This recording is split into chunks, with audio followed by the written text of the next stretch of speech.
सुख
सुखयाचे सुखामा झाले धरिता याचा संग पळाले उद्वेग सांडोनिया तुका म्हणे बहु सुख झाले जीवा तुका म्हणे बहु सुख झाले जीवा घडली या सेवा विठोबाची सुखामा झाले धरिता याचा संग पळाले उद्वेग सांडोनिया पांडुरंगा करो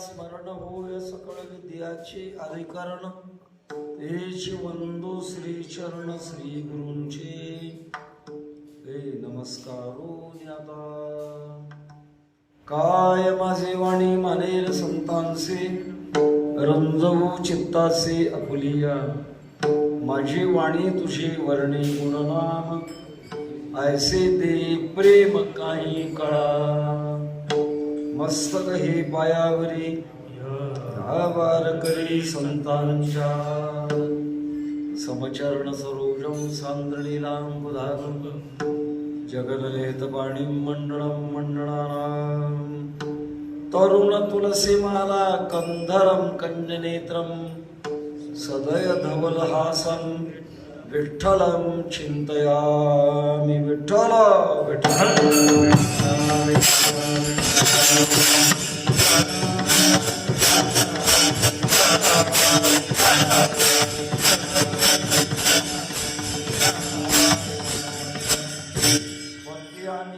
सांडोनी उद्वेग पावलो हे संग सुखयाची सुखामा झाले धरिता याचा संग पळाले उद्वेग सांडोनिया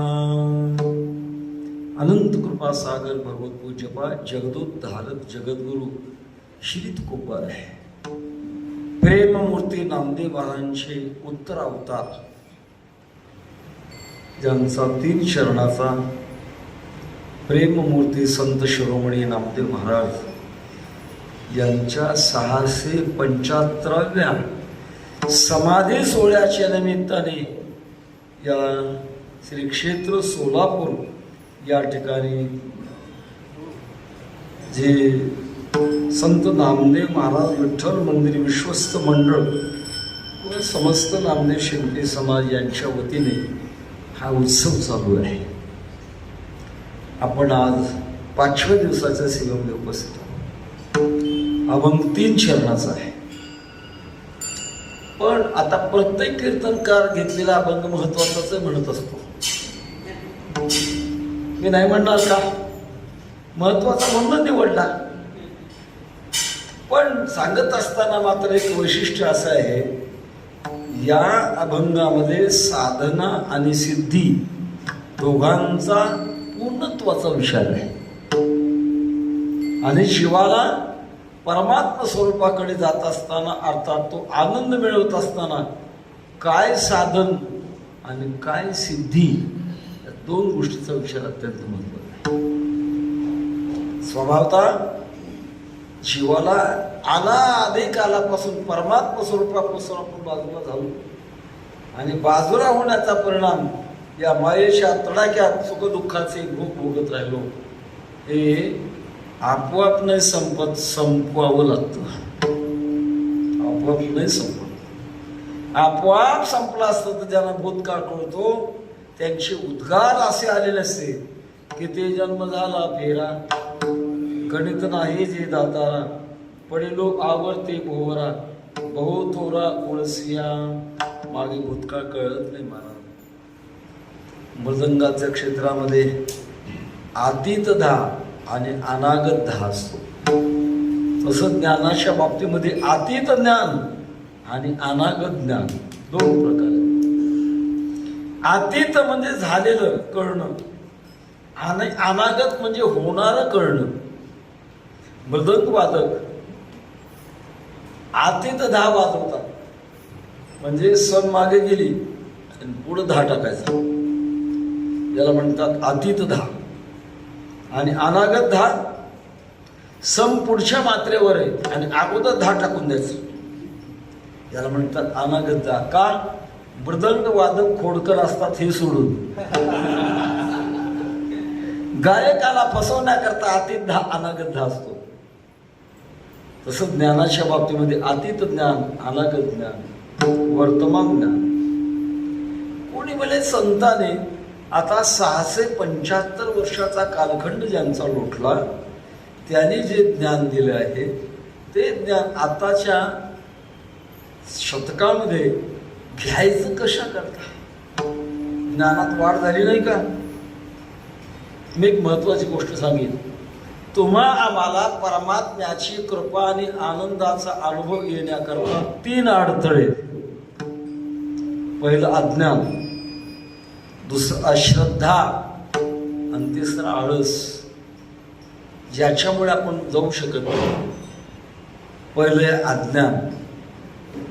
काय नेमकं मिळवायचंय हे कळत नाही. जे एक मिळवल्यानंतर जगातलं सगळं मिळलं जातं असं कोणतं एक आहे हे कळालं पाहिजे मला. कशानं मिळवायचंय साधन नेमकंही कळालं पाहिजे. कोणी म्हणेल अहो तुम्हाला कल्पना आहे देशाला स्वातंत्र्य प्राप्त झाले 76 वर्ष ओलांडली आहे, केवढी ज्ञानामध्ये वृद्धी झाली आहे.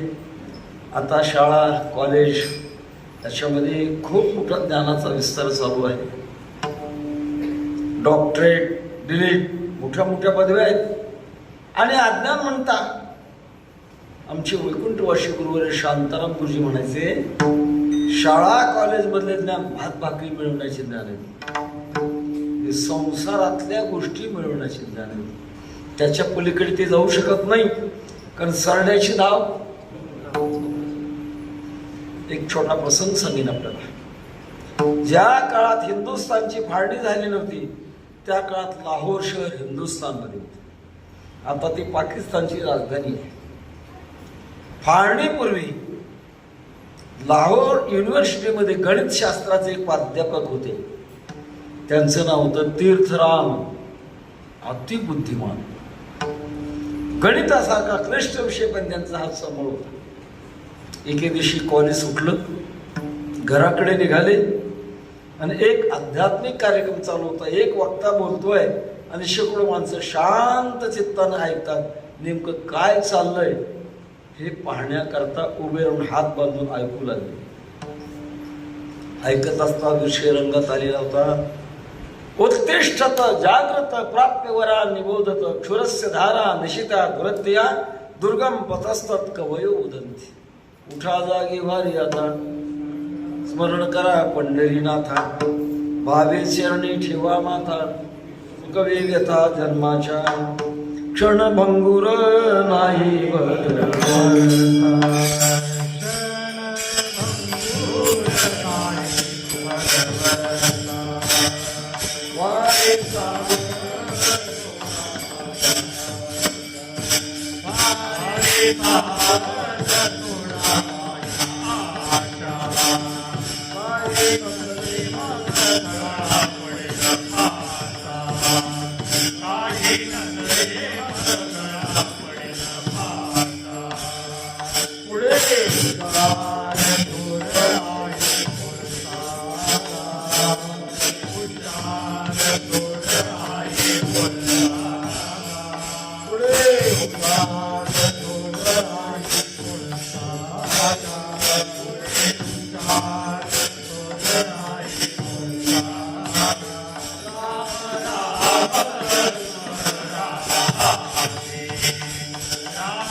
तीर्थराम हाताची घडी घालून ऐकत होते आणि मनात प्रक्रिया चालली होती. आमचे वैकुंठवासी गुरुनाम गुरु बंकट स्वामी महाराज म्हणायचे पेटणाऱ्या वस्तूचे 3 प्रकार आहेत. एक कापराच्या जातीचं, दुसरं गोवरीच्या जातीचं आणि तिसरं शेणाच्या जातीचं. कापराच्या जातीची कापुराची वाती लगे भडत, गोवरीच्या जातीचं फुंकून धुमसून आषाढी कार्तिकी थोडं पेटत राहत. दुसरा प्रकार आहे. आणि तिसरा शेणाच्या जातीचं. शेणाला पेटवायला गेलं तर शेण पेटत नाही, पेटवणाऱ्याला विझवतं. चला पांडुरंगाच्या दर्शनाला एवढी मोठी वारी आहे, एवढा मोठा योग आहे. भगवान परमात्म्याने सांगितलं आषाढी कार्तिकी विसरू नका. मग सांगत असे म्हणजे पांडुरंग असा पर्व काळ चला ना. शेणाचं जातीचं म्हणतात. हा पांडुरंग काय पंढरपुराचं काय आपल्या गावात नाही का? नवनोबारा तुकोबारा जे माहित नव्हतं यांना माहित झालं. शेणाची जात. दुसऱ्या तीर्थराम कापराच्या जातीची होती. ऐकल्याबरोबर लक्षात आलं हे सगळ्यात खरं आहे. हे ज्ञान आतापर्यंत मला कधीच मिळालं नाही आणि इतकं वास्तव आहे. सूर्यप्रकाश इतकं सत्य आहे. मनावर परिणाम झाला. नोकरीचा राजीनामा दिला. संन्यास घेतला. संन्यास घेताना शेंडी काढावी लागते, जानवं तोडावं लागतं, नाव बदलावं लागतं. पूर्वीचं नाव होतं तीर्थराम, ते केलं उलट रामतीर्थ. हिमालयात गेले, खूप कडक तपश्चर्या केली. प्रत्यक्षात परमात्मा प्रगट झाले. विचारलं स्वामीजी काय हवंय? तेरे भावे जो करो भलो गुरु संसार, राजी है मुझमें जिसमें तेरी रंजाए, जीता रखे हमें शीर्षे तन उतारे, राजी है उसमें जिसमें तेरी रंजा है. एवढं लांबलचक सांगण्याचं कारण आहे स्वभावता तुम्हाला काय मिळवायचं हेही कळत नाही, कशानं मिळवायचं हेही कळत नाही. एक म्हणून आपल्याकडे वेळेला सासरे सारखं माहेरी सारखं. एखाद्या वेड्या मुलीचं लग्न झाल्यानंतर सासर आणून सोडल्यानंतर पती जरी दिसला तरी त्याला दादा म्हणते, आणि माहेरला गेल्यानंतर भाऊ दिसला तरी त्याला दादाच म्हणते. तिला सगळं दोन्ही सारखंच. अज्ञानी माणसाचे गंमत. आमचे गुरुवारी दृष्टांत सांगायचे. 2 भिकारी होते. भिकारी आणि दोघे शंकर सोसायटीचे सभासद होते. त्यात ते हसला, त्यात ते तुम्हाला अर्थ कळाला आहे. मला एक मोठा चमत्कार वाटतो. म्हणतात कुठल्या अमरकोशामध्ये हा अर्थ आहे कोणास ठाऊक. शंकर सोसायटी म्हणजे गांजा ओढणारी माणसं म्हणतात आम्ही शंकर सोसायटीचे सभासद होतो. असा कुठल्या कसं बसत असतात. ते दोन्ही भिकारी एका रेल्वे जंक्शन स्टेशनमध्ये प्रवास करण्याकरता आले. स्टेशन होतं भुसावळ, खानदेश मधलं जळगाव जिल्हा. जिथून रेल्वे मुंबईला जाते आणि नागपूरला जाते. खूप गाड्या उडलेला. एक गाडी प्लॅटफॉर्मवर लागलेली. दोघे बरोबर एका डब्यात चढले. शेजारी बसले. गाडी सुरू झाली. 5-7 किलोमीटर गाडी पुढे गेल्यानंतर एकाने विचारलं बाबाजी आपको कहाँ जाना है? नशा होती चढलेली. एकाने सांगितलं हमें मुंबई जाना है. अच्छा. ज्याला मुंबईला जायचं होता त्याने दुसऱ्याला प्रतिप्रश्न केला फिर आपको कहाँ जाना है? तो बोले हमें नागपूर जाना है.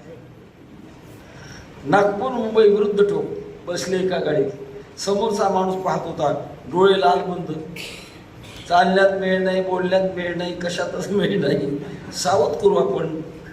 ज्याला नागपूरला जायचं होतं त्याला सांगितलं बाबाजी ये गाड़ी बम्बई जा रही है, नागपुर नहीं जाने वाली, आप अगले स्टेशन पे उतार लो आणि अब गाडी बदलो. त्याच्या लक्षात आलं की गाडी मुंबईला चालली, नागपूरला नाही. त्याने त्याला सांगितलं हाँ अच्छा तो उतारने की कोई जरूरत नहीं है, उतरण्याची काही गरज नाही. क्यों? हमें नागपुर क्या है और मुंबई क्या है, कहीं भी जाकर भी काही मागना है. तसं सामान्य अज्ञानी जीवाला कोणत्या योनीमध्ये गेले तरी 5 ज्ञानेंद्रियाच्या द्वारे संसारामध्ये भीकच मागायची. साध्य ठरलं नाही महाराज. ज्याला काही सत्संगती झाली आहे तो आपल्या जीवनामध्ये साध्य ठरतो. देहमुआ पातयामी कार्यमुआ साधयामी. देह गेला तरी चालेल, जे माझ्या जीवनामध्ये मी साध्य ठरवलं. विठ्ठलची एक देखलिया,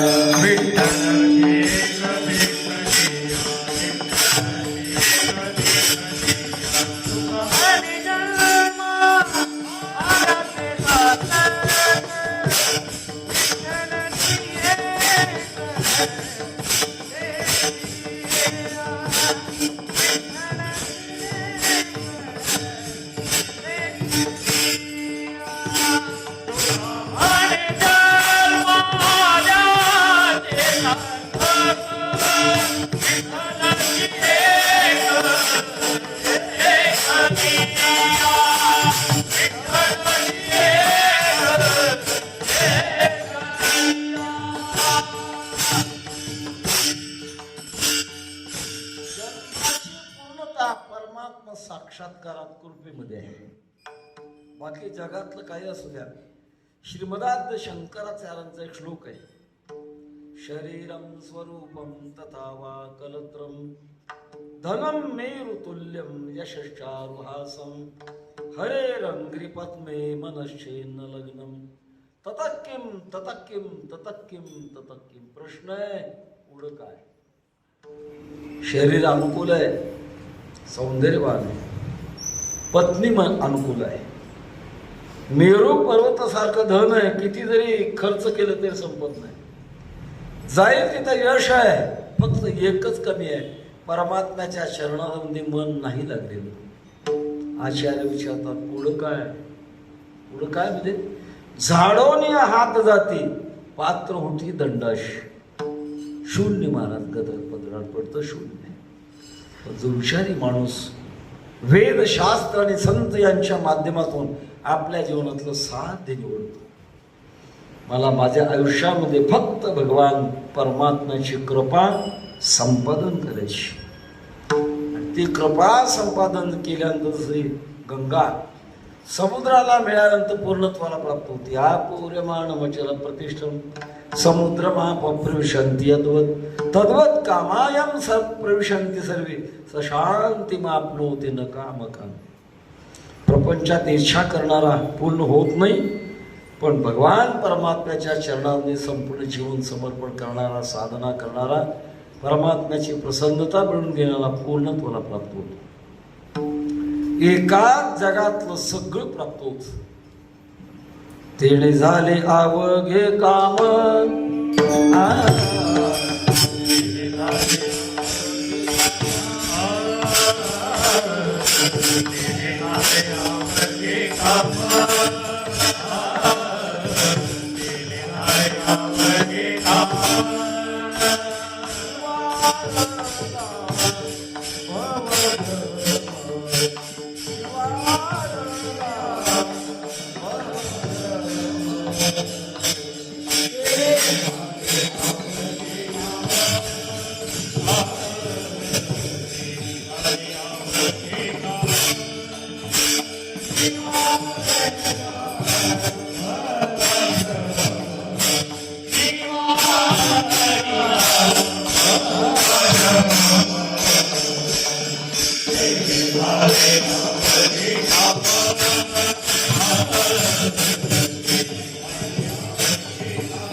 एक धरीला चित्ती आम्ही रखुमाईचा पती तेने झाले अवघे काम निवारला भवभ्रम.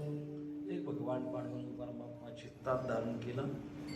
पण हे याचं महत्व अर्थात पूर्व काळातलं अज्ञान दूर जाण्याकरता वेद शास्त्र आणि संत यांच्या शब्दाची कृपा व्हावी लागते. आणि मग ठरतं आपल्या जीवनामध्ये एकमेव साध्य भगवंताची कृपा आहे. बाकीचं ततकिम ततकिम ततकिम ततकिम प्रश्नात्मक चिन्ह. ज्याच्यात पूर्णविराम नाही तो संसार अर्धविराम आहे. ज्याच्यात पूर्णविराम आहे तो परमार्थ आहे. त्याच्याकरता मात्र ज्या संतांच्या शब्दाच्या माध्यमातून आपल्या जीवनामध्ये निर्णय घ्यावा लागत असतो, तो निर्णय घेत असताना संत जे सांगतात ते आपल्या अनुभवाने त्यांचे आपले वचन सांगावे लागतात. कारण परमार्थ करणारे किंवा माणसाच्या जीवनात जगणारी माणसं वेगळ्या वेगळ्या पद्धतीने जगतात. काही संस्काराने जगतात, काही विचाराने जगतात, काही धक्का लागल्यानंतर जगतात, काही अनुभवाने जगतात, काही उपदेशाने जगतात. असे अनेक विचार, सगळे विचार आपल्याला नाही सांगता येणार. यातला सगळ्यात महत्वाचा गोष्ट आहे अनुभवाने जगणारी. स्वामी विवेकानंदांचं जीवनचरित्र आहे. सुशिक्षित होते. अनेक धार्मिक भक्तीची व्याख्यान ऐकल्यानंतर वक्त्याला विचारायचे, ज्या देवाचं तुम्ही चिंतन सांगितलं तो देव तुम्ही पाहिला का? भाग्य आमचं, आम्हाला कोणी विचारत नाही. कोणाला विचारायचं? सद्भाग्यानं रामकृष्ण परमहंसाची भेट झाली. तोच प्रश्न विचारला, त्या काली मातेचं तुम्ही वर्णन केलं ती तुम्हाला अनुभवाला आले का? किंवा रामकृष्ण परमहंसा, बाळ अरे ती अनुभवला नाही, आत्ता माझ्या डोळ्यापुढे आहे, तुला पाहायचंच तर माझ्या समोर बस. पुढे बसवलं, डोकर हात ठेवल्यावर समाधी अवस्था प्राप्त झाली. शिष्यत्व पत्करलं. सांगण्याचा माझा मुद्दाच आहे, संतांच्या जीवनातली जी कृपा आहे ती कृपा आपल्याला परमात्माकडे घेऊन जाणारी कृपा आहे. ती येऊन जाणाऱ्या कृपेमध्ये मात्र संत जेव्हा बोलतात, समाजामध्ये काही संस्कारातल्या गोष्टी आहेत. गतानुगती को लोको नलोक पारमार्थिका. भगवद्गीता सुद्धा सांगते, यद्यदाचरति श्रेष्ठा तत्तते वेतरोचना सयत प्रमाणं कुरुते लोकस्तदनुवर्तते. मोठी माणसं जसं वागतात त्याप्रमाणे छोटी माणसं देखील तसं आचरण करतात. घरातला घर करता ज्या वृत्तीतला आहे त्या घरातली मंडळी सुद्धा त्याच वृत्तीने जातात. वंदिले वंदावे, निंदिले निंदावे, एक गैरे जावे त्याच्या मागे. माणसाच्या मनाचा स्वभाव आहे. पंढरपूरला आषाढी असेल, कार्तिक असेल, वारीमध्ये स्नान करून पूजा करून प्रदक्षिणा करत असताना समोरून एखादे भाविक परिचयाचे दिसले, येतात, नमस्कार करतात. त्याने का नमस्कार केला की नमस्कार करण्याची लाईन लागते. त्या लाईन मधल्या लोकांना आपण नमस्कार कोणाला करतो हे कळत नसतं. जवळ घेऊन राहतात, कोण आहे तू? त्यांच्या पाया पडलो आपण, कोण आहे? कोण उपट सुंबई कोणच ठाऊ. ते पडले म्हणून आम्ही पडलो. माणसाच्या वृत्तीमध्ये हा एक विचार आहे की माणूस गतानुगतिक आहे. दुसरा प्रकार आहे, माणसाच्या जीवनामध्ये विचार आहे. कारण विचारातून माणूस जगत असतो. चांगलं काय आहे, वाईट काय? श्रीमदाद शंकराचार्य सांगतात, या जगामध्ये सत्यानृते मिथुनी कृत्य अहमवेद मिती नैसर्गिकोयम लोक व्यवहार आहे. जग म्हणजे खरं आणि खोट्याचं मिश्रण आहे. 100% जर खरं असतं तरी का नेन ते मागे होते ऋषी जी आजनासी दुराविले. आणि 100% खोटं असतं तर तुम्ही आम्ही याचा आश्रयच केला नसता. भगवद्गीता असे सांगते, मात्रा स्पर्शास दुःखमते शीतोष्ण सुख दुःखदा आगमा पायनो नित्यावस्थां प्रतीक्षस्व भारत. अर्जुना, या जगात आल्यानंतर काही सुख आहे आणि काही दुःख आहे. याच्या पुढचा सिद्धांत आहे, जगात सुख जे मिळतं ते दुःखामुळे मिळतं. सगळ्यांनाही पटणार ना माझा विचार, पण पटून दे. जगात जे सुख मिळतं ते दुःखामुळे मिळतं. त्याचं काय? उदाहरणार्थ चांगलं अशा प्रकारचं पंचपक्वान्नाचं ताट आहे आणि अजिबात भूक नाही, पुढं ठेवलं, होईल का सुख? पक्वान्नाचा सुख होण्याकरता भुकेचं दुःख सहन करावं लागेल आणि मग त्याचं सुख होईल. सुंदर पाणी आहे, त्या पाण्याचं सुख होण्याकरता तहानीचं दुःख भोगावं लागेल तर त्याच्यातून सुख होईल. सावलीचं सुख मिळण्याकरता उन्हाचे चटके भोगावे लागतील मग सावलीचं सुख आहे. आम्ही काल्पनिक गोष्ट सांगतो. गावामध्ये शेजारी शेजारी 2 घरं, दोन्ही घरी एका दिवशी 2 मुलं जन्माला आली, पण त्या दोन्ही घराची तरा भिन्न भिन्न होती. एका घरी मुलगा जन्माला आला तो 14व्या क्रमांकाचा, म्हणजे अगोदर 13 होते, नंतर 14वा. आणि दुसऱ्या घरी जो मुलगा जन्माला आला त्या आईबापाचं लग्न होऊन 14 वर्ष झाले होते. खूप तप केलं, पिंपळाचे झाड बार झिजवले, गंजीला आगी लावल्या, काय काय करतात मला का होत नाही, पण नंबर लागला त्यालाही मुलगा झाला. आता माझा प्रश्न असा आहे की पेढे कोण वाटेल? 14व्या मुलाचा बाप पेढे वाटेल का 14 वर्षानंतर झालेला बाप पेढे वाटेल? 14व्या मुलाचा बाप पेढे वाटणार नाही, तोपर्यंत मला पेढे वाटायचं कारण नाही. माझा वेळ मांडवावर चढलाय, मांडव मोडायला लागलाय, कशाला पेढे वाटू? पण जो 14 वर्ष वाट पाहतो त्याला पेढे वाटण्याची इच्छा होती.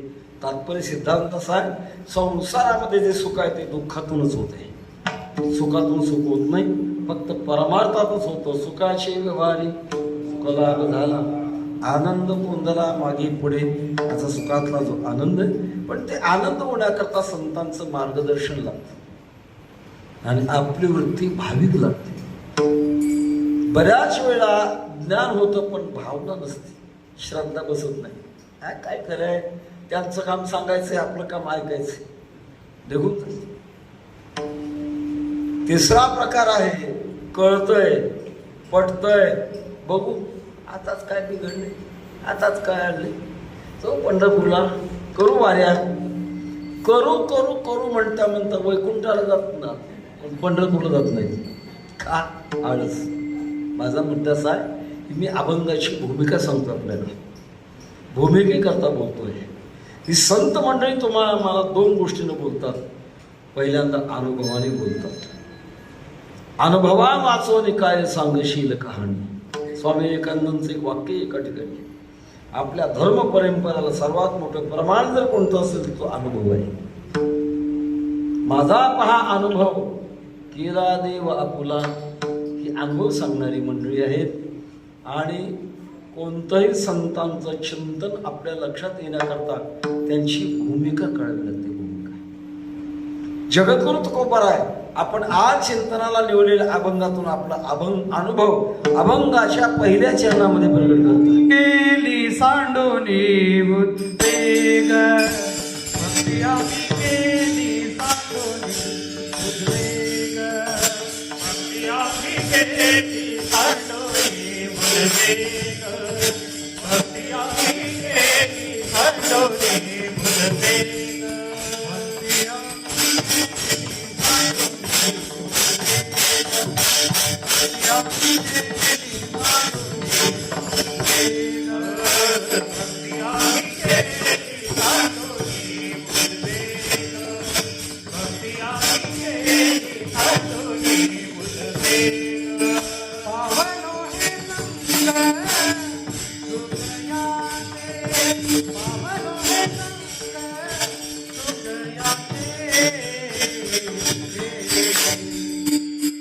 तुका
पहिल्यांदा साधन सांगतात आम्ही काय केलं आणि काय मिळवलं. काय केलं हे साधन आहे आणि काय मिळवलं हे साधन आहे.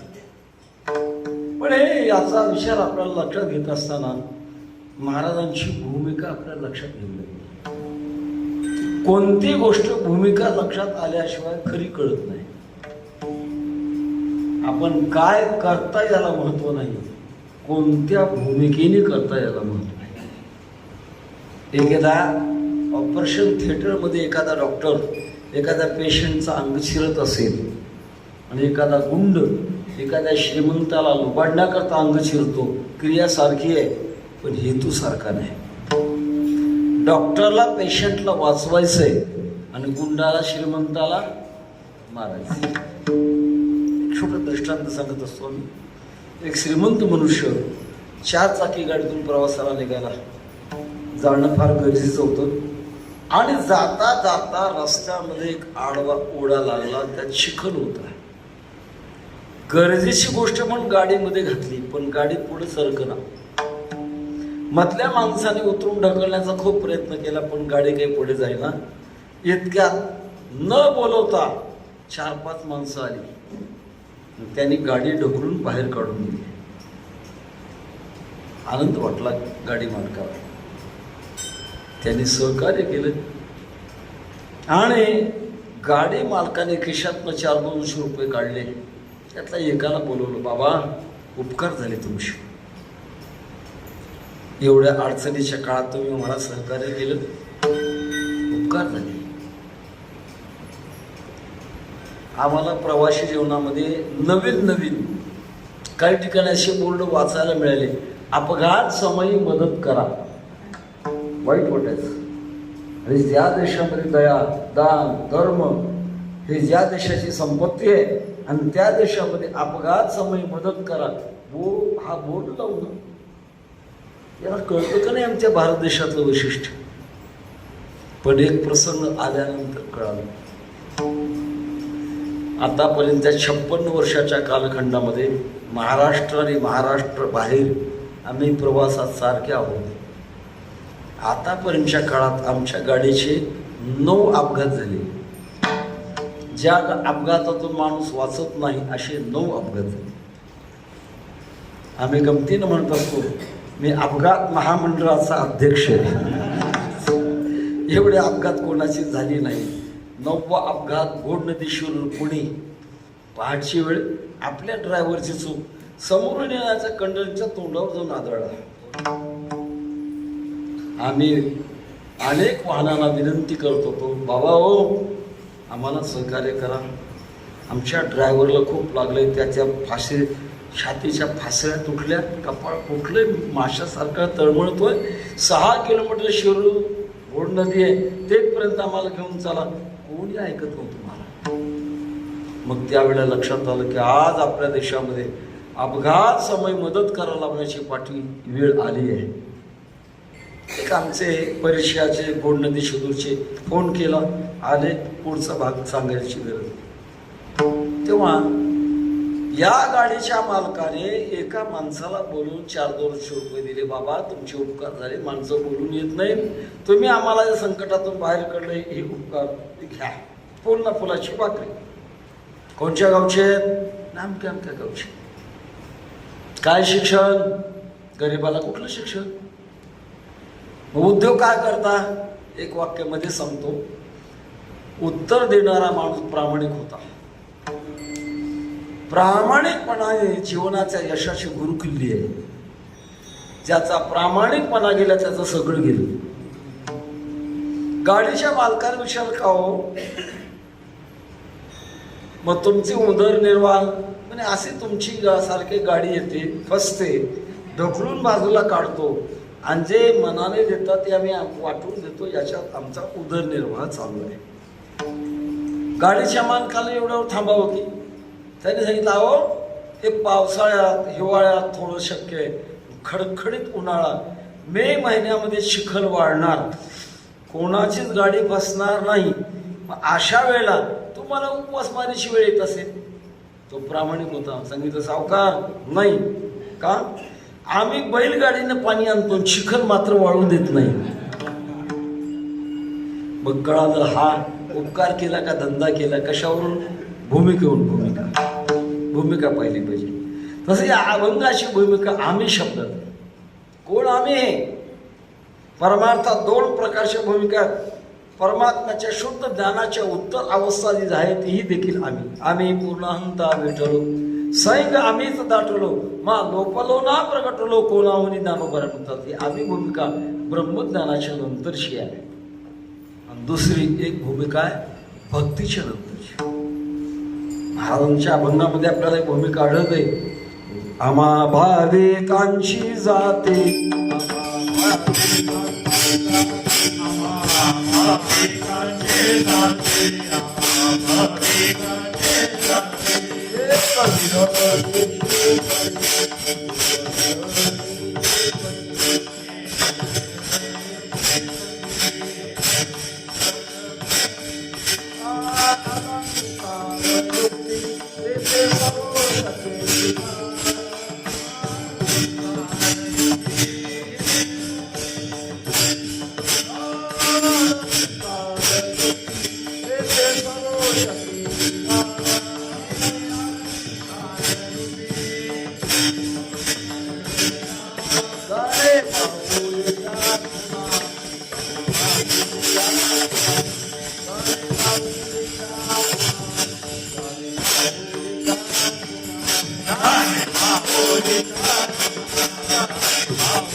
एक विधती श्रीपती अलंकार युक्ते ते सरोष केशना.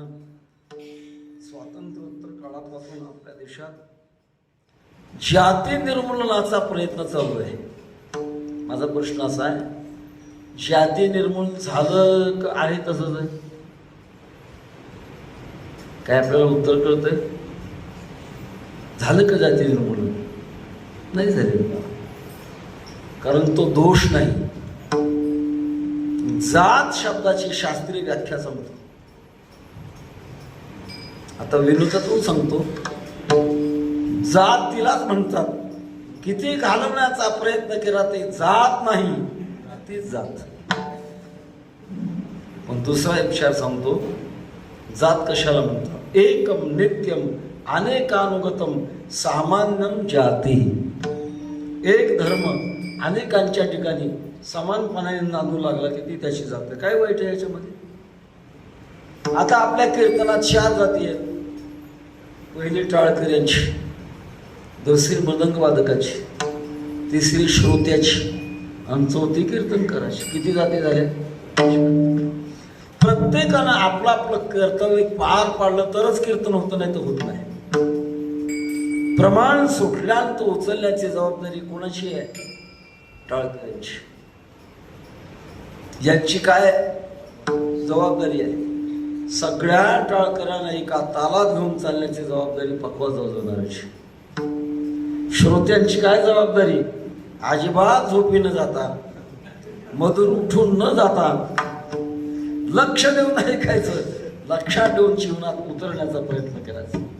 आता कोणती जात राहिली? वक्त्याची. वक्त्याच्या जातीनं काय करायचं? वक्त्याच्या जातीनं वेदशास्त्र आणि संत यांच्या वचनाच्या आधारानं सर्वांची मन शब्दाच्या हातात घेऊन परमात्म्याकडे नेऊन पोचवायचं काम कीर्तनकाराने करायचं. जेणेकरून मूर्ती ठसावी अंतरी श्रीहरीची, अशी कीर्तन मर्यादा आहे. श्रोत्यांचा वेळेचा खाना खराबा 65 विनोद सांगून वक्त्याने करू नये. जाती त्या तसं महाराजांना विचारलं तुमचं काय आहे? आम्हा भाविकांची जाती. भाविकता ही हृदयात आहे, क्रिया ही इंद्रियात आहे, संयम हा मनात आहे आणि विचार हा बुद्धीमध्ये आहे. तेव्हा हृदयामध्ये भाविकता आहे. असे आम्ही भाविक आहोत. अर्थात आम्ही एक नाही, आम्ही संघटना केलेली आहे आणि संघटनेचा हा विषय आहे. या संघटनेचा सगळ्यात मोठा अनुभव आहे. महाराज म्हणतात भक्ती आम्ही केली, आम्ही भक्ती केली, पण कशी केली, पद्धत काय? सांडोनी उद्वेग, याच्यातला वेग सांडला, उद्वेग सांडला. परमात्म्याची भक्ती करत असताना वृत्तीमध्ये एक वेग तयार होतो.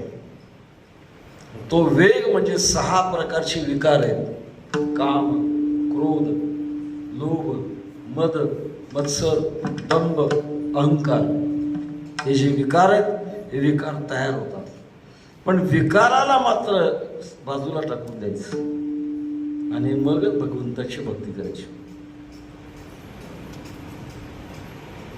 परमात्म्याला भक्ती तेव्हा सरते होते.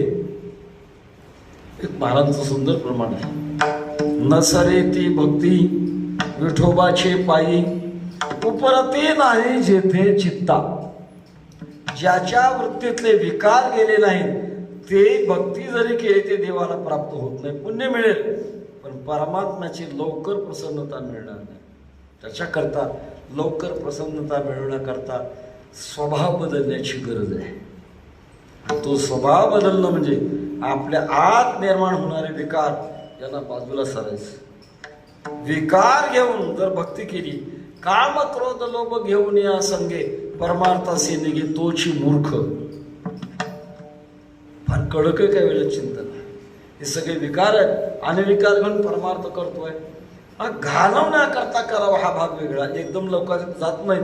पण त्याच्या करता काम क्रोधाधिक विकार पुष्ट होण्याकरता जर भक्ती करत असेल तर ते मात्र अवघड आहे महाराज. बोलणं सोपं आहे, करणं अवघड आहे. आम्ही विनयानं सांगत असतो आमच्यासारख्या कीर्तनकाराकडे, आम्हाला कीर्तनात पाहू नका, आम्ही एकांतामध्ये काय करतो ते पहा. आम्ही एकांतामध्ये करणं करतो, काय करतो का भगवंताचं नामचिंतन करतो, एकांतामध्ये पहा. सांगण्याचा मुद्दा असा, अलीकडे घाई होते लोकांकडे. काही माणसं येतात, महाराज माळ घालायची तुमच्या हातात, गळ्यात तर माळ दिसते. आता पहिली माळ असल्यानंतर दुसरी माळ कशी घालायची? नाही बाबा तुमच्या गळ्यात माळ आहे ना, पुन्हा घालायचं काही कारण नाही, असं कुठं शास्त्र नाही. अहो महाराज ज्यांच्याकडनं माळ घातली ना ती बिघडली. घाई कशाला केली बाबा? शुद्ध कसोनी पाहावे, वरीला रंगानं भुलावे, तुका म्हणे घ्यावे जेणे नये तुटे. वर बघू नका, आत तपासा. आमच्या माता भगिनी संक्रांतीचं सुगड घ्यायचं ठरलं, वाजून बघतात, टन टन वाजलं तर घेतात आणि भदभद वाजलं तर टाकून देतात. सांगण्याचा माझा मुद्दा असा आहे, आपण भूमिकेकडे लक्ष दिलंय. आम्हा भाविकांची जाती ज्याच्या वृत्तीमध्ये भाविकच आहे. फार मोठा विषय हा, मला माझ्या वेळेमध्ये संपणारा विषय नाही. थोडक्यामध्ये अशा प्रकारचं अनुभव नसताना अंतःकरणात हृदयातली मान्यता भाविक नाही. संसारामध्ये सुद्धा आपण भाविकतेमध्ये उतरल्याशिवाय आपला व्यवहार होत नाही. उदाहरण सांगतो, शर्ट घेण्याकरता एखाद्या कपड्याच्या दुकानामध्ये आपण गेलो, व्यापाऱ्याला सांगितलं 5 मीटर कपडा घ्यायचा आहे, 2 शर्ट शिवायचे, कपडा काढा. व्यापारी फार हुशार असतात. मला पाहिल्याबरोबर त्याला गणित करतो, काय मापाचे, त्यांच्यात खिशात काय आहे, कोणतं घेऊ शकतात, अभ्यास असतो मोठा. पाहिल्याबरोबर ते तागे काढतात. हा अमक्या अमक्या कंपनीचा तागा आहे, नवीन तयार झालेला आहे, किमतीला कमी आहे, तुमच्या बजेटमध्ये बसणार आहे आणि तुमच्याबरोबर मॅच होणार आहे. हे सगळं ऐकल्यानंतर मग त्याच्या अंतःकरणामध्ये घेण्याची भावना होते आणि मग म्हणतो फाडा, 5 मीटर फाडा. एकदम फाडा म्हणत नाही. ज्ञान प्राप्त झालं, नंतर भावना निर्माण झाली आणि मग व्यवहार झाला. तर संसारात आपण भावनेशिवाय कुठलाही व्यवहार करत नाही तर परमार्थात कसा होईल महाराज? भावची कारण भावची कारण. महाराज म्हणतात वर्म ते एक आहे, दृढ धरावा भाव. अंतःकरणामध्ये ज्या मार्गाने संत गेले त्यांच्यावर श्रद्धा मारा.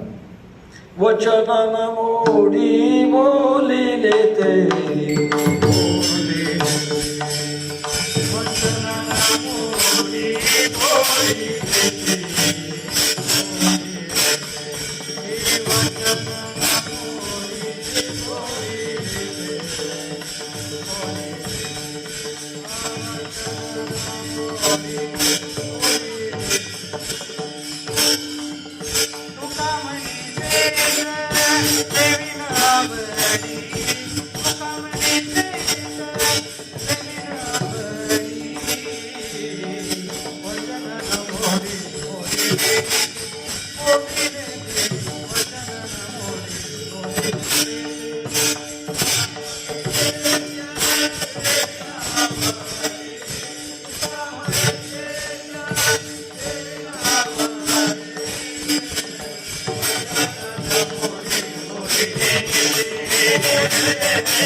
माझे हित करीती सकळ जेले हा गोपाळ कृपा करी. वैकुंठवासी गुरुनामगुरु सद्गुरू जोग महाराज यांच्या जीवनातला एक प्रसंग आहे. जुन्नर तालुक्यामध्ये एक तमसगीर होते आणि एका सहज माणसाने सांगितलं चला आळंदीला येता का? वाटलं आळंदीमध्ये काय ते बघू, आणि त्याने बैलगाडीतून आळंदीला येण्याचं ठरवलं. आणि येत असताना 2 अंगवस्त्र बरोबर घेतली. आता अंगवस्त्राचा अर्थ मी सांगत नाही, कळू जाईल. 2 अंगवस्त्र घेतली बरोबर आली. बरोबरच्या माणसाने जोग महाराजांच्याकडे घेऊन गेले आणि गेल्यानंतर त्याने दर्शन घेतल्यानंतर याने दर्शन घेतलं. जोग महाराजांनी पाहिल्यावर विचारलं काय वा म्हटल्यानंतर मनाला धक्का लागला. महाराज मी तर तमासगीर आहे, तुम्ही मला बुवा म्हणता? तुम्ही बुवाच आहात. एक काम करा, क्षमापत्र ज्ञानोबारांना लिहा. माऊली माझ्याकडनं अज्ञानातून फार गोष्टी चुकल्यात, क्षमा करा. मी तुम्हाला तर शरण आहे आणि मी तुमच्या शरणापासून बाजूला जाणार नाही असं क्षमापत्र लिहा. माऊलीच्या समाधी जवळ पुढे ठेवा, दर्शन घेऊन या आणि मग माझ्याकडे या. सांगितल्याप्रमाणे त्यांनी आपलं क्षमापत्र लिहिलं, माऊलीच्या समाधीजवळ ठेवलं, समाधीवर डोकं ठेवलं आणि परत आल्यानंतर मात्र पूर्ण बदल झाला. बैलगाडीमध्ये जे 2 अंगवस्त्र आणले होते त्यांचं दर्शन घेतलं. तुमची आता माझ्या आया बहिणी आहात, तुम्ही तुमचे जा. आता मी राहणार आहे, मी आळंदीला राहणार. सद्गुरू जोग महाराजांचे ते शिष्य झाले. त्यांचं नाव मारुतीबा ठोंबरे. एका शब्दात जर बदलण्याची ताकद आहे तर संत हे समजून सांगतात. का ताकद मिळणार नाही? महाराज आपलं साधन समजून सांगतात. भक्ती आम्ही केली सांडोनी उद्वे, काम क्रोधा देत लोभ ही सगळी बाजूला ठेवली आणि परमात्म्याची भक्ती केली. फळ काय मिळालं? पावलो हे संग सुख याचे. या पांडुरंग परमात्म्याचे जे सुख आहे ते सुख आम्हाला प्राप्त झालं. कशामुळे?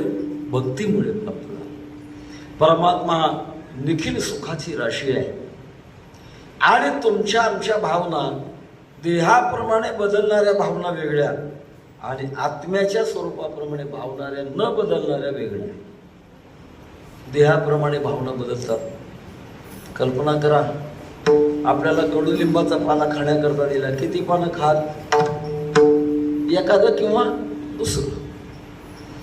आणि जो मनुष्य 2च पानं खाऊ शकतो तो जर दुर्दैवाने उंटाच्या देहात गेला तर ढीग भरून खाईल. काय बदललं? देह बदलला का आत्मा बदलला? देह बदलला. त्या देहाच्या भावना निर्माण होत असतात. बालपणातल्या भावना, तारुण्यातल्या भावना, वृद्धपणातल्या भावना, या भावना बदलत असतात. आणि दुसरी आत्म्याची भावना कधीच बदलत नाही. असतो मा सद्गमय तमसो मा ज्योतिर्गमय मृत्युर्मा अमृतंगमय. सत्य, ज्ञान आणि आनंद या भावना आपल्या आत्म्याच्या आहेत, आत्म्याचं स्वरूप आहे. पांडेचेरीचे महर्षी अरविंद घोष असं म्हणतात, सच्चिदानंद अवस्थेच्या पलीकडे आतापर्यंत कोणी गेला नाही, जात नाही, जाणारही नाही, कारण ती आत्म्याची भावना आहे. त्याच्याकरता सुख हवंय. ते मात्र आम्हाला या संतांची सांगितल्यामुळे त्याप्रमाणे भक्ती केली, आम्ही उद्वेग टाकला. मनात निर्माण होणारी एक वृत्ती आहे, ती वृत्ती काही वेळेला दाबावी लागते किंवा विसरावी लागते. त्या भगवंताचं चिंतन करून भोगी झाला त्याग, घेते गाता पांडुरंग, इंद्रियांचा लाग आमावरुणी चुकला, बाजूला करावं लागतं. एक महाराजांचं प्रमाण फार सुंदर आहे. एखाद्या वेळेला आपल्यावर अन्याय होत असेल, सहन करत असताना का सहन करावा? उत्तर फार सुंदर आहे. तृण नाही तेथे पडिला दावाग्नी, जाय तो विझोनी आपसया. अग्नी आहे, पण त्याच्यावर पुन्हा सरपण पडलं जर नाही तर आपोआपच विझतो. तसं आपल्या वृत्तीतल्या विकारावर आपण अनुकूलता जर नाही दाखवली तर ती मावळायला लागते. एक छोटासा दृष्टांत देतो. एका कुटुंबामध्ये लग्न झाल्यापासून पती पत्नी या दोघांची भांडणं रोज. लग्न लावत असताना वर्ग पाहिला नसेल, उंदीर आणि मांजर या दोघांचा वर्ग जर एका ठिकाणी लग्न लावला, त्यांच्या जीवनात सतत भांडणं होतात. एखाद्या वारकऱ्याचा हरिपाठ चुकेल, पण यांचं भांडण चुकत नव्हतं, कारण नित्य नाही म्हणा मी, रोज भांडणं, रोज भांडणं, रोज भांडणं. शेजारची महिला कदरून गेली, कदरून खूप पण ऐकावं. अभद्र शब्द ऐकल्यानंतर वृत्तीवर परिणाम होतो. महाराज काय करावं? ते शेजारी बाईनं घर बाजूने काय बोलवलं, अहो तुमची रोजच भांडणं चालतात, आम्हाला वाईट वाटतं, भांडण बंद होण्याचं आमच्याकडे औषध आहे, ते तुम्हाला पटलं तर घेता का? न घ्यायला काय झालं? किंमत काय? कमीत कमी 500 रुपये. औषध घेऊन जर भांडण बंद होत असलं तर बरं आहे. ते शेजाऱ्यांना 500 रुपये दिले आणि येणं एक छोटीशी बाटली दिली आणि हे बघा रामबाण उपाय, या बाटलीमुळे भांडणं बंद होतात असं श्रद्धा होती. महाराज बाटली घ्यायचं कसं औषध? इतकं रामबाण औषध आहे, एक बाटलीतून काढून नाही घ्यायचं. मालक येऊन कडकड करू लागले की बाटली तोंडात धरायची, काही बोलायचं नाही. परिणाम असा झाला, भांडणाला रंगच येईना. भांडणाला सुद्धा रंग असतो का नाही? रंगच येईना. 1 दिवस झाला, 2 दिवस झाला, 8 दिवस झालं, भांडणच रंग ना. शेवटी पतीने सांगितले, बघ माफ कर, तो लक्ष्मीचा अवतार, आतापर्यंत तुला खूप भांडलो, पण आता इथून पुढे मी भांडणार नाही बरं का. कबुली केली. त्याच्या पत्नीला आनंद वाटला, वा वा वा, 500 रुपयात किती मोठं काम झालं, घरातली भांडणं बंद झाली. शेजारीन बाईकडे गेली, बाई फार मोठं जालिम औषध दिलं, तुमचे उपकार आहेत, भांडणं बंद झाली, आमच्या मालकाने मला पावती दिली. पण मला एक सांगा, कदाचित तुम्ही गावाला जायला आणि बाटली हरवायला योग जर आला, ही बाटली कुठं मिळते आणि या बाटलीचं नाव काय ते सांगा तेवढं. बाई प्रामाणिकच होत्या. एव्हा या बाटलीला नाव नाही, कुठल्याही मेडिकल स्टोअरमध्ये मिळत नाही. आम्हाला दिलं कसं तुम्ही? माझ्या घरात बाटली छोटीशी पडलेली होती, शुद्ध पाणी भरलंय आणि बंद करून तुम्हाला दिलंय. म्हणजे याला भांडणं कशी काय बंद झाली? बाटलीमुळे तुमची तोंड बंद झाली म्हणून भांडणं बंद झाली. आपल्या आतले विकार बंद करण्याकरता आपण दुर्लक्ष केलं की ते भांडणं होत नाही. वृत्ती आवरली जाते, कामाची वृत्ती आवरली जाते, क्रोधाची वृत्ती आवरली जाते, लोभाची वृत्ती, सगळ्या वृत्ती आवरली जातात. महाराज सांगतात आम्ही हे सगळे विकार बाजूला ठेवले. आणि आणखी गोष्ट महत्वाची आहे, लोभाधिक विकार निर्माण झाले की बाजूला बसावं आणि भगवंताचं नामचिंतन करावं. रामकृष्ण हरी रामकृष्ण हरी रामकृष्ण हरी. विकार कमी होतात ना, संपत. तर असं विकाराला बाजूला ठेवलं आणि भगवान परमात्म्याची भक्ती आम्ही सेवा केली. त्याचा परिणाम आम्हाला सुख झालं. अभंगाच्या दुसऱ्या चरणात सांगतात, सुख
कोणतं सुख आहे? यांचा संग धरिता. परमात्म्याचा संग म्हणजे प्रेम. प्रेमाने एखादी गोष्ट स्वीकारली की तिचा परिणाम खूप मोठा होतो. आणखी दुसरा नियम आहे, ज्या गोष्टीचा सहवास अधिक माणसाचं प्रेम त्याच्यात तयार होतं. गरज आणि प्रेम या दोन गोष्टी आपल्या जीवनात वेगळ्या वेगळ्या आहेत. गरज वेगळी आणि प्रेम वेगळं. संपत असते ती गरज, कधी संपत नाही ते. लहान लहान मुलं आहेत वाणेवाडीच्या संस्थेतली, एखादा प्रश्न करायला हरकत नाही, याला एक खांबाला चिटकलेले. आपण भूक लागल्यानंतर जेवण करतो, गरज आहे का प्रेम आहे? गरज आहे. बरोबर उत्तर घ्यायचं नाही. तहान लागल्यानंतर पाणी पितो, गरज आहे का प्रेम आहे? गरज. आजारी पडल्यानंतर औषध घेतो, गरज आहे का प्रेम आहे? गरज. एकच उत्तर पाठ केलंय, बदलायला होतं आता. घरी शाळेत जाण्याच्या अगोदर तुम्ही पोटभर जेवण करता, गरज म्हणून. आणि पोट भरल्यानंतर शाळेत जाता जाता एखाद्या दुकानातलं चॉकलेट घेऊन खाता का? प्रेम आहे. चॉकलेट खाणं प्रेम, जेवण करणं गरज. ते म्हणजे माझ्यावर संकट का, मोठ्या लोकांमध्ये का नाही? मोठ्या लोकांचं असंच आहे. भूक लागल्यानंतर जेवण करतात गरज म्हणून, पोट भरल्यानंतर हात धुतात आणि हात धुतल्यानंतर लगेच खातात. अगोदर खात होते ते ताटातलं पक्वान्न, नंतर खातात ते खिशातल्या पिशवीतली तंबाखू खातात. तंबाखू का खातात? गरज आहे का प्रेम आहे? तंबाखू खाणं गरज आहे का प्रेम आहे? नुसतं प्रेम नाही, वाईट प्रेम आहे. महाराजांचा ठोका द्याला, सेवी भाग राखू तंबाखू उदंड, परंतु अखंड भ्रांती माझी. काही माणसं तंबाखू ओढतात. तंबाखू ओढवणी काढील जो धूर, घडेल ते बुडेल ते घरतेने पापे. विनाकारण आपल्या अंतःकरणातली जी आवड आहे, ती आवड चुकीच्या ठिकाणी संगतीमुळे दिली जाते. आणि एक वाक्य बोललो, अधिक संगती झाली की प्रेम तयार होतं. कोणत्या गोष्टीचं आपण बघा, अधिक संगती झाली की मग त्याच्यात प्रेम तयार होतं. पण खऱ्या अर्थानं प्रेम हे आत्म्याचं स्वरूप आहे. पंचदशी नावाचा ग्रंथ आहे, त्याच्यामध्ये एक श्लोक आहे, यम आत्मा परानंद परप्रेमास्पदम यथा मान भुवम भूयास भीती प्रेमात्मा निक्षण. आत्म्याचा मूळ धर्म आहे प्रेम. जीव मुळात परमात्मा, पण तो प्रेमाला विसरत नाही महाराज. वाघ क्रूर आहे, पण त्या वाघाचा बछडा पुढे दिसला की त्याच्यात प्रेम उफाळतं, तो साठतो त्याला. का? त्याच्यात प्रेम आहे. तुकोबारायन दुसरा दृष्टांत दिलाय. गावरान गायचं एखादं वासरू ताना असताना जर मेलं तर माणसं त्याचा चमडा काढतात, त्याचा बोध तयार करतात, मध्ये भूस भरतात आणि त्या वासराचा बोध तयार करतात. दूध काढायची वेळ का आली की तो बोध उचलायचा आणि गाई पुढे ठेवायचं. ठेवल्याबरोबर त्या वासराचं प्रेम तयार होतं आणि पाना घालते. पाना प्रेम तत्व आहे. महाराज त्या बाबतीत बोलतात, आपुली असा बोत चाटी मारी करंटी पारक्या. दुसरीचं जिवंत वासरू जर आलं तर तिला मारते, पण आपला बोत असला तरी चाटते, कारण प्रेम तत्व आहे. आणि ते प्रेम तत्व परमात्म्याच्या ठिकाणी पूर्णपणे बहाल केलं. प्रेमरसे पैसेली मिठी आवडीला ठी खासे, असं परमात्म्याविषयी प्रेम सहज निर्माण होत नाही महाराज. पहिल्यांदा सेवा, सवय आणि परमात्म्याला मंजूर झालं की प्रेम देवाचे हे देणे. देह भाव जाय जेणे न धरावे मने सुटे देश काळाची. हे प्रेम तत्व. माझी वेळ फक्त आता 10 मिनिटं शिल्लक राहिली. शहरातलं कीर्तन आहे, वेळेत ओळखलं पाहिजे, तेव्हा 10 मिनिटामध्ये थोडासा पुढचा परिहार देणार. सुकामा झाले धरिता याचा संग. संग म्हणजे प्रेम. ज्याच्यात प्रेम स्वीकारला मी, त्याच्यामुळे आम्हाला सुख झालं. सुख कोणतं झालं? क्षयिष्णू, समपरिमाण का वर्धिष्णू? याचं उत्तर आहे वर्धिष्णू. सरिता काळी वर्षा काळी सरिता, जैसी चोडो लागे पंडुसुता, तैसे नीच नवी भजता श्रद्धा दिसे. उत्तरोत्तर प्रेम वाढतं. असं प्रेम आमच्या जीवनामध्ये झालं. सुकामा झाले धरिता याचा संग, पळाले उद्वेग सांडोनिया. थोडं फरक आहे महाराज. पहिल्या चरणात आणि दुसऱ्या चरणात खूप बदल झाला. पहिल्या चरणात टाकून दिले, टाकत असताना अट्टास आहे. आता पळाले उद्वेग सांडोनिया, आता टाकायची गरज नाही, ते आपण होऊन गेले. आगे लागली या रुखे, जे सैरा वैरा पळती पक्षी, तसे सांडिले आशेकी विकल्पी जे. झाडाला आग लागल्यानंतर घरटे बांधलेले पक्षी राहतील काय? ते पळून जातात. तसं भगवान परमात्म्याचं प्रेम आणि सुख प्राप्त झाल्यानंतर विकार राहतच नाही. भोगी झाला त्याग घेते गाता पांडुरंग, इंद्रियांचा लाग आम्हावरून चुकला, अशी आमची अवस्था झाली. म्हणून महाराज त्या सुखाच्या बाबतीमध्ये महाराज किती सुख झालं शेवटचे ज्यांना सांगतात. कामने सुख बहु झाले,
तुम्हारे मन की बात मैंने पहचानी.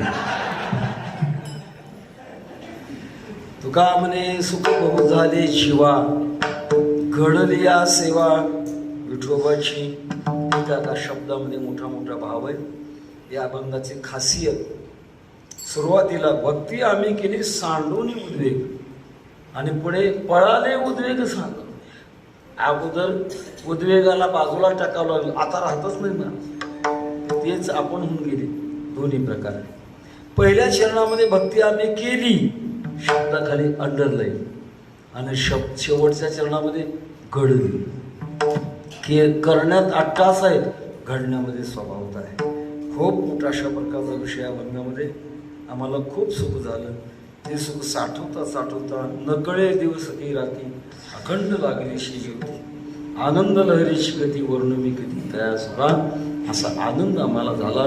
पण भक्ती करत असताना विकाराला बाजूला ठेवण्याचा प्रयत्न केला आणि विकार बाजूला ठेवून भक्ती केली. त्याचा परिणाम आमची भक्ती यशस्वी झाली.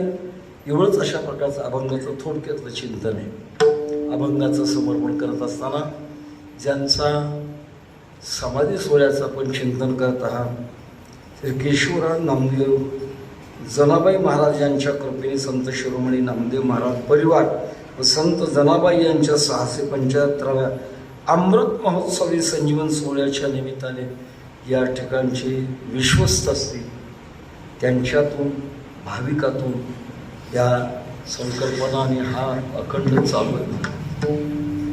तसं पाहिलं तर शहरात हे घडवणं अवघड आहे. मी तुम्हाला कोटी कोटी धन्यवाद देतो. आपण घडवताय याचा धरीन अभिमान करीन आपले जतन या न्यायाने आपण करवता. मला या कीर्तन सेवेची संधी हरिभक्ती गजानन माळवदकर महाराज जे नामदेव महाराजांच्या वंशाचे जावई आहेत त्यांच्या माध्यमातून मिळाली. वेळेला येऊन चिंतन सेवा करण्याचा प्रयत्न केला. आपण सर्व श्रोते मंडळी शांत चित्ताने श्रवण केलं.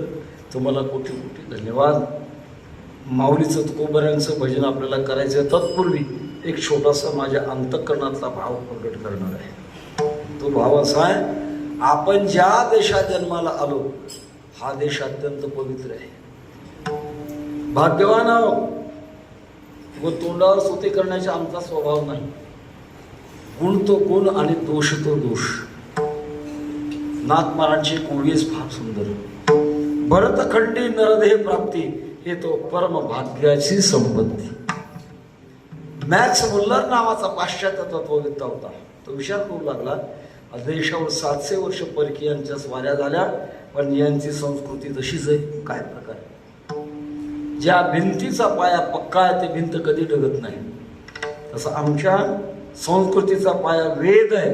त्याच्यामुळे वेदात नेमकं काय आहे अभ्यास करण्याकरता तो बोटीनं आला. बोटीतून खाली उतरल्यानंतर आपल्या भारतभूमीवर पाय ठेवण्याच्या अगोदर त्याने साष्टांग दंडवत घातला. जवळच्याने विचारलं काय रे काय बाबा काय केलंस. तुम्हाला कल्पना नाही या भूमीसारखी भाग्यवान भूमी जगात नाही. या भूमीमध्ये प्रत्यक्षात परमात्मा अवतार घेतात. या भूमीमध्ये संत अवताराला येतात. पण या भूमीला पहिल्यांदा पाय न लावताना साष्टांग दंडवत घालतो. अशी पवित्र भूमी आहे. एत देश प्रसूतस्य सकाशात अग्रजन्मना स्वम स्वम चरित्रम शिक्षेरन पृथिव्याम सर्व मानवा. जगातल्या माणसाने आपल्या देशात यावं, अध्यात्माचे धडे घ्यावेत अशी उच्च अशा प्रकारची संस्कृती. पण मधल्या काळात पाश्चात्य संस्कृतीचं अंधानुकरण संस्कृती खाली आली आहे. कशावरून.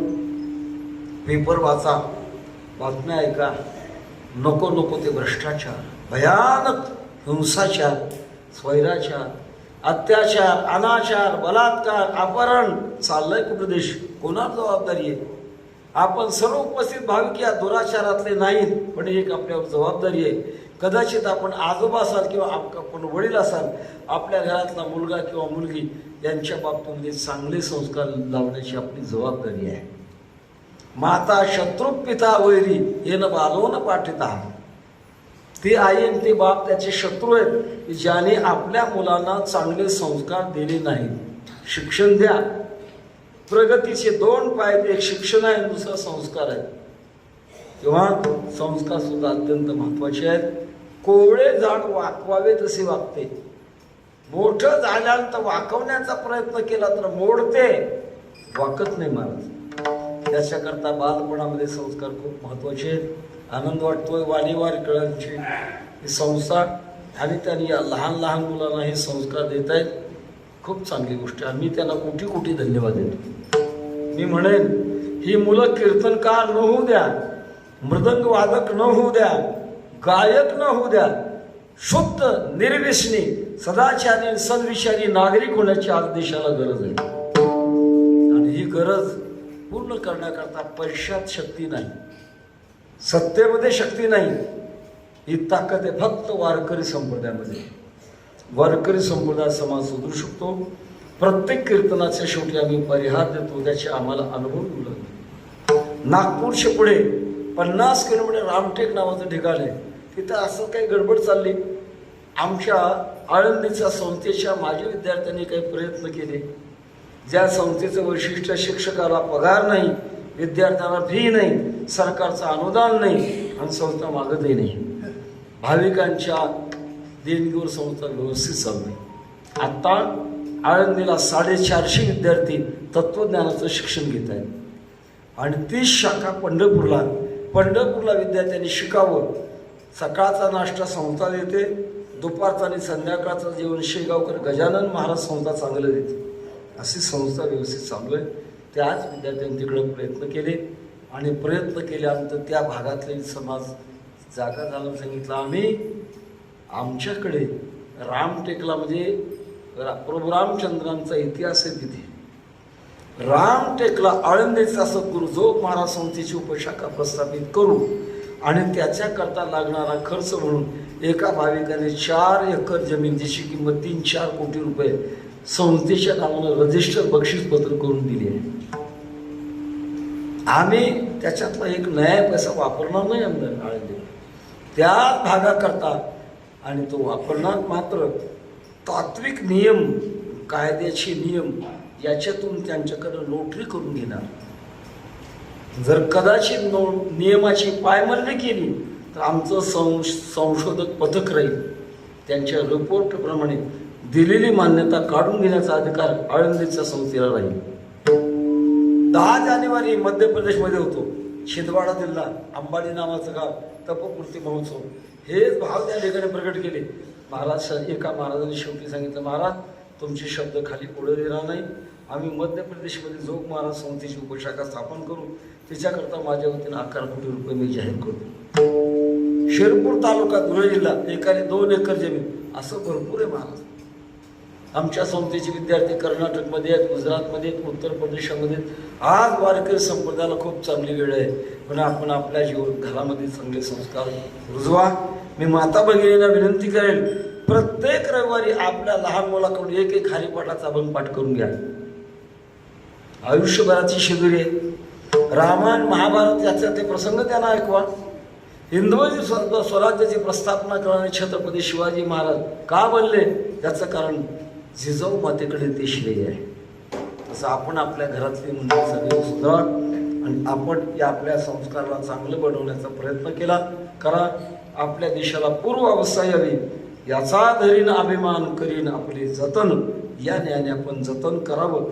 अशा प्रकारची विनंती आपल्यापुढे करून, ज्या ज्ञानोबा तुकोबारांचे वाङ्मय, त्यांचे उपकार आपल्यातून भेटणार नाही, पण कृतज्ञताने आपल्या साधनेमध्ये आशीर्वाद मिळवण्याकरता त्यांचं चिंतन करूया. ज्ञानेश्वर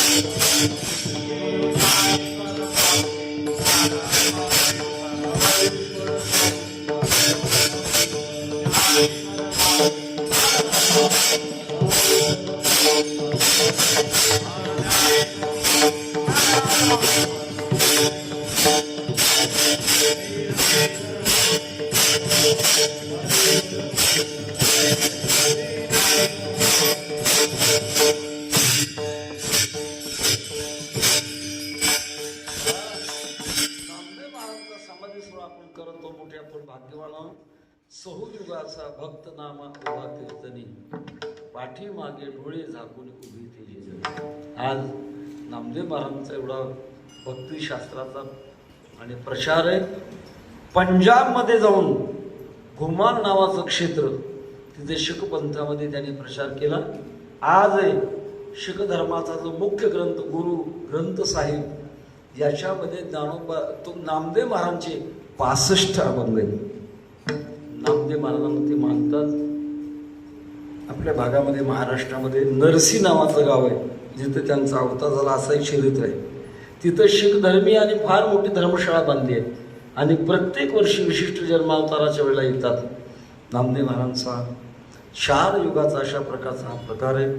असं एक महान भाग्य आपलं, आपण त्यांची सेवा करण्याकरता या ठिकाणी उपस्थित झालो. आपल्या जीवनात आपण सद्भाग्याने मार्गाला लागलो आणि या मार्गाला शक्ती येण्याकरता त्यांचे आपल्याला आशीर्वाद प्राप्त व्हावेत एवढीच प्रार्थना करतो. तुझे देणे तुझ्या समर्पणे पायी झालो उतराये पांडुरंगा विठ्ठल जय जय विठ्ठल. नामदेव जनाबाई नामदेव जनाबाई नामदेव जनाबाई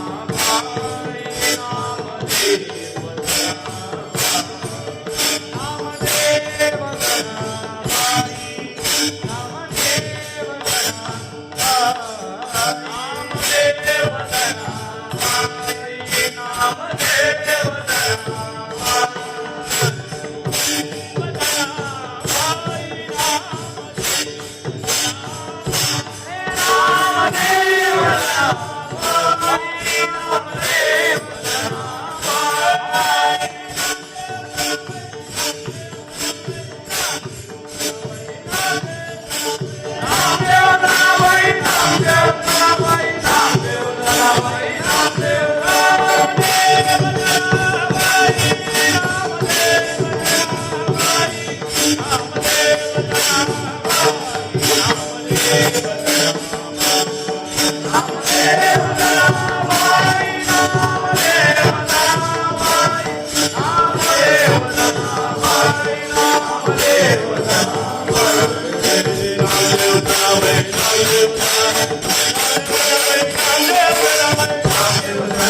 नामदेव जनाबाई नामदेव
Hare